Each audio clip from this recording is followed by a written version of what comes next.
Primeiro livro dos Reis, capítulo 7. Salomão também construiu o seu palácio e levou 13 anos para terminá-lo. O salão da floresta do Líbano media 44 metros de comprimento por 22 de largura por 13,5 de altura. Ele tinha 3 fileiras de colunas de cedro, havendo 15 colunas em cada fileira, com vigas de cedro que se apoiavam nelas. O teto era de cedro, estendendo-se até as despensas, que eram apoiadas pelas colunas. Nas paredes de cada lado havia 3 fileiras de janelas. Todas as portas e todas as janelas eram quadradas, e as 3 fileiras de janelas de cada parede ficavam exatamente em frente às fileiras de janelas da parede do outro lado. O salão das colunas media 22 metros de comprimento por 13,5 de largura. Ele tinha um pórtico que era coberto e sustentado por colunas.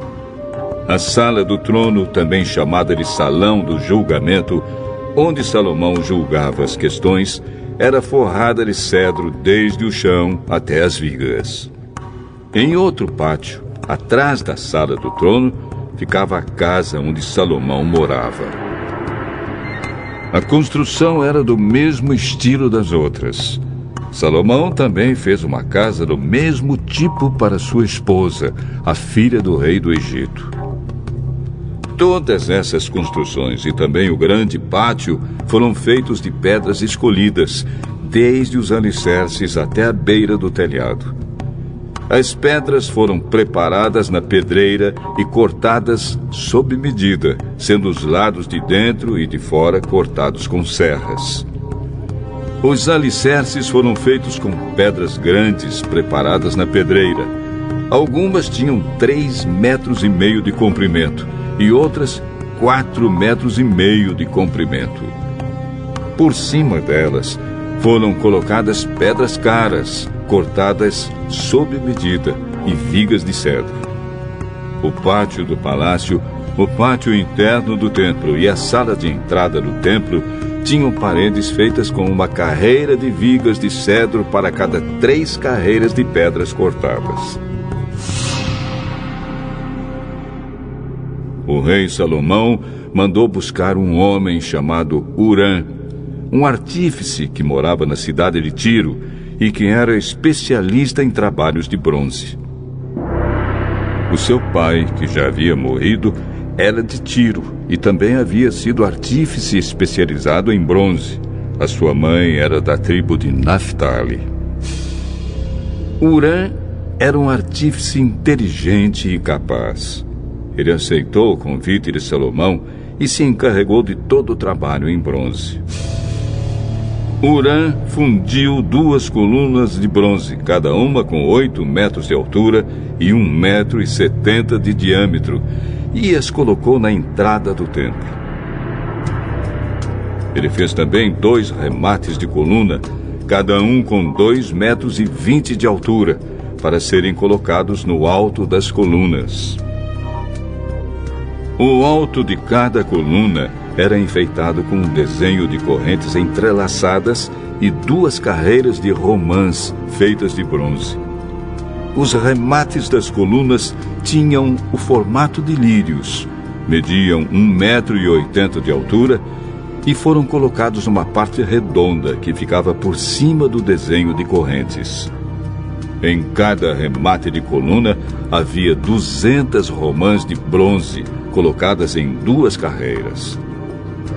Hurã colocou essas 2 colunas de bronze na frente da entrada do templo. A que ficava no lado sul se chamava Jaquim, e a que ficava no lado norte se chamava Boaz. Os remates das colunas em forma de lírios, feitos de bronze, estavam no alto das colunas, e assim foi terminado o trabalho das colunas. Hurã fez um tanque redondo de bronze com 2,20 metros de profundidade, 4,40 metros de diâmetro e 13,20 metros de circunferência. Ao redor da borda de fora do tanque havia 2 carreiras de cabaças de bronze que haviam sido fundidas todas em uma só peça junto com o tanque.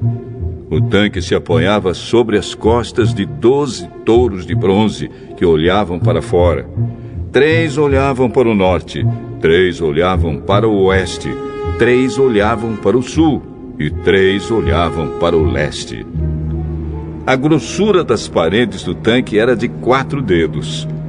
A sua borda era como a borda de um copo, curvando-se para fora como as pétalas de um lírio. A capacidade do tanque era de mais ou menos 40 mil litros. Huram fez também 10 carretas de bronze. Cada uma media 1,80 metro de comprimento, 1,80 metro de largura e 1,30 metro de altura. Elas foram feitas de painéis quadrados que eram montados em molduras. Nesses painéis havia figuras de leões, touros e querubins.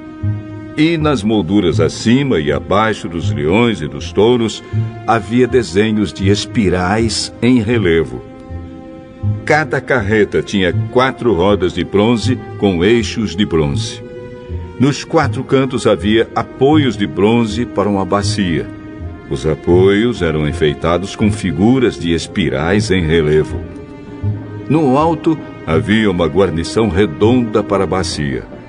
Essa guarnição passava 45 centímetros para cima do alto da carreta e 18 centímetros para baixo, para dentro dela.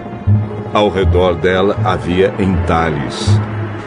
As rodas tinham 67 centímetros de altura. Elas ficavam debaixo dos painéis e os eixos eram feitos em uma só peça com as carretas. As rodas eram como as rodas de uma carruagem. Os seus eixos, bordas, raios e os seus cubos eram todos de bronze. Havia 4 apoios nos cantos, debaixo de cada carreta, os quais formavam uma só peça com a carreta. Havia uma braçadeira de 22 centímetros ao redor do alto de cada carreta. Os seus apoios e os painéis formavam uma só peça com a carreta. Os apoios e os painéis eram enfeitados com figuras de querubins, leões e palmeiras, que cobriam todo o espaço que havia, e ao redor dessas figuras havia desenhos em espiral. Foram assim então que as carretas foram feitas. Todas elas eram iguais, tendo o mesmo tamanho e formato.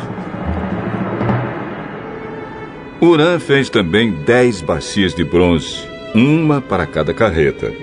Cada bacia tinha 1,80 metro de diâmetro e a sua capacidade era de mais ou menos 830 litros. Ele colocou 5 carretas no lado sul do templo e as outras 5 no lado norte. O tanque ele colocou no canto sudeste. Huram fez também caldeirões, pás e bacias, e assim terminou todo o trabalho encomendado pelo rei Salomão para o templo do Senhor. Esta é a lista do que ele fez: 2 colunas, 2 remates em forma de taças que ficavam em cima das colunas, desenhos de correntes entrelaçadas de cada remate, 400 romãs de bronze em 2 carreiras de 100 ao redor do desenho de cada remate, 10 carretas, 10 bacias, um tanque, 12 touros que sustentavam o tanque, caldeirões, pás e bacias. Todos os objetos destinados ao templo que Huram fez para o rei Salomão eram de bronze polido. O rei mandou que tudo fosse feito na fundição entre Sucote e Sartã, no vale do rio Jordão.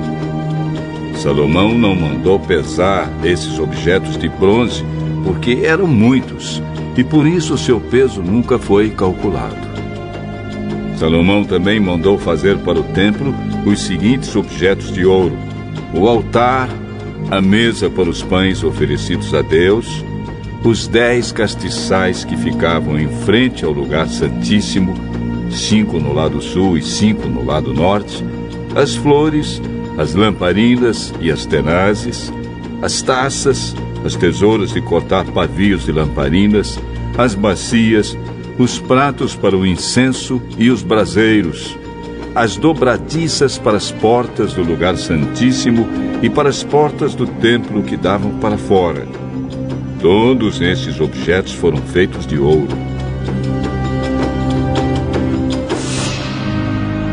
Quando o rei Salomão terminou todo o trabalho do templo, colocou na sala do tesouro do templo todas as coisas que Davi, o seu pai, havia separado para o Senhor Deus, isto é, a prata, o ouro e outros objetos.